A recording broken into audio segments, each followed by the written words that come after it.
Assalamualaikum warahmatullahi wabarakatuh. Salam sejahtera bagi kita semua.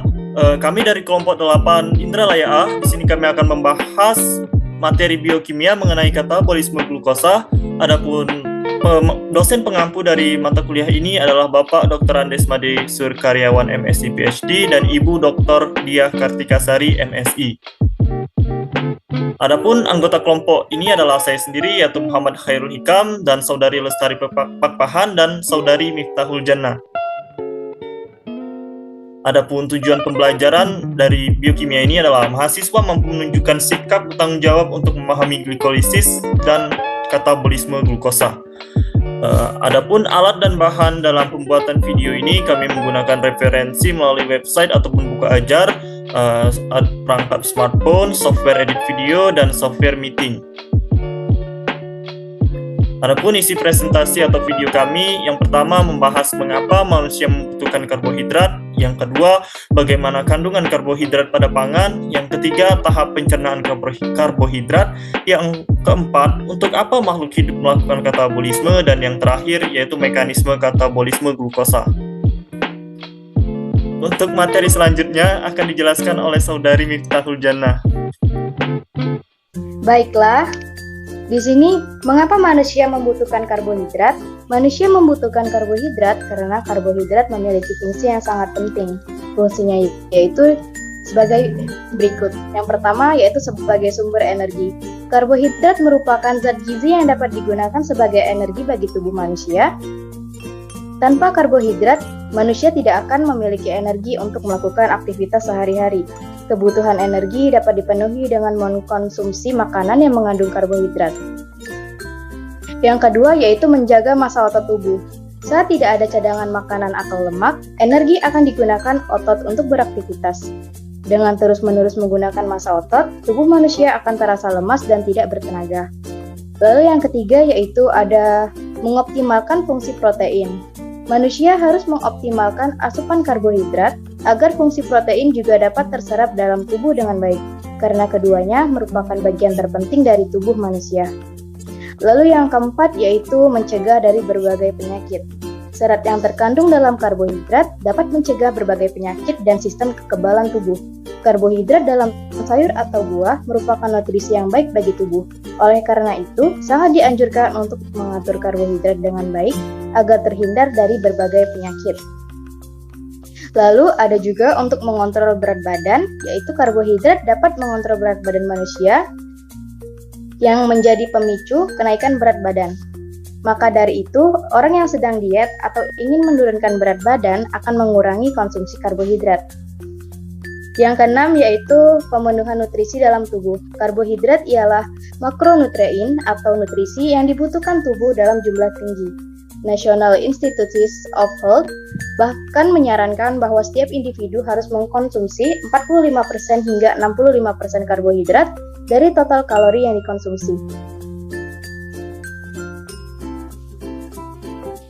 Baiklah, selanjutnya adapun bahan pangan yang mengandung karbohidrat. Yang pertama yaitu ada nasi atau beras. Satu porsi nasi putih 180 gram mengandung 50 gram karbohidrat.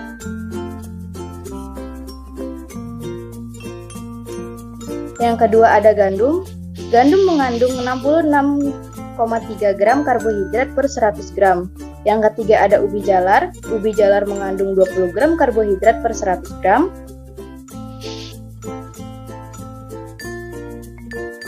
Yang keempat ada jagung. Jagung mengandung 21 gram karbohidrat per 100 gram. Yang kelima yaitu ada kentang. Kentang mengandung 17 gram karbohidrat per 100 gram. Dan yang terakhir yaitu ada kacang-kacangan. Kacang-kacangan mengandung 60 gram karbohidrat per 100 gram. Baiklah, selanjutnya saya serahkan kepada Muhammad Khairul. Baiklah, untuk tahap pencernaan karbohidrat akan dijelaskan oleh saya sendiri. Yang pertama, pada saat proses pencernaan, yang pertama adalah pencernaan dalam mulut. Makanan dikunyah agar dipecah menjadi bagian-bagian kecil secara mekanik. Kemudian bolus makanan bercampur saliva mengandung enzim amilase, memecah atau menghidrolisis karbohidrat rantai panjang seperti amilun dan dextrin menjadi bentuk karbohidrat yang sederhana. Kemudian akan diurai menjadi disakarida maltosa dengan proses mekanik makanan ditelan melalui kerongkongan dan selanjutnya akan memasuki lambung. Selanjutnya, pencernaan dalam lambung. Bolus yang ditelan masuk ke dalam lambung. Amilase ludah yang ikut masuk ke dalam lambung dicernakan oleh enzim pencerna protein sehingga pencernaan karbohidrat di dalam lambung terhenti. Yang ketiga, pencernaan dalam usus. Enzim amilase yang dikeluarkan oleh pankreas mencerna pati menjadi dekstrin dan maltosa. Di usus halus, maltosa dan sukrosa dan laktosa akan diubah menjadi monosakarida. Penyelesaian pencernaan karbohidrat dilakukan oleh enzim-enzim disakaridase yang dikeluarkan oleh sel-sel mukosa 16 usus halus berupa maltase, sukrase, dan laktase. Baiklah, untuk penjelasan yang selanjutnya akan dijelaskan oleh Saudari Lestari Pakpahan.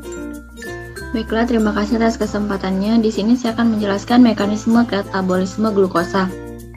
Katabolisme glukosa adalah proses penguraian molekul glukosa untuk menghasilkan energi yang dapat digunakan oleh sel-sel hidup.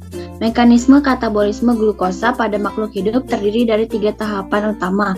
Yang pertama, glikolisis, siklus Krebs, dan rantai transport elektron. Yang pertama itu glikolisis. Glikolisis adalah proses penguraian glukosa menjadi 2 molekul pirufat melalui 10 tahapan reaksi. Tahap pertama dan kedua memerlukan energi, sementara tahap ketiga hingga ke-10 menghasilkan energi dalam bentuk ATP dan NADH. Glikolisis terjadi di sitoplasma sel. Selanjutnya yang kedua itu ada siklus Krebs. Setelah glikolisis pirufat diangkut ke dalam mitokondria untuk dioksidasi dalam siklus Krebs, pirufat diubah menjadi asetil-CoA yang kemudian bereaksi dengan oksaloasetat untuk menghasilkan sitrat. Siklus Krebs menghasilkan ATP, NADH, FADH2, dan CO2. Reaksi siklus Krebs terjadi di dalam mitokondria. Yang ketiga itu ada rantai transport elektron. NADH dan FADH2 yang dihasilkan oleh glikolisis dan siklus Krebs digunakan oleh rantai transport elektron untuk menghasilkan gradien elektrokimia melintasi membran mitokondria, menghasilkan ATP dalam proses yang disebut fosforilasi oksidatif. Secara keseluruhan, proses katabolisme glukosa menghasilkan ATP, CO2, dan air. Proses ini sangat penting bagi sel-sel hidup karena ATP digunakan sebagai sumber energi untuk berbagai proses biologis. Baiklah, saya kembalikan kepada moderator.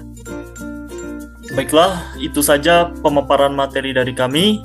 Terima kasih. Wassalamualaikum warahmatullahi wabarakatuh.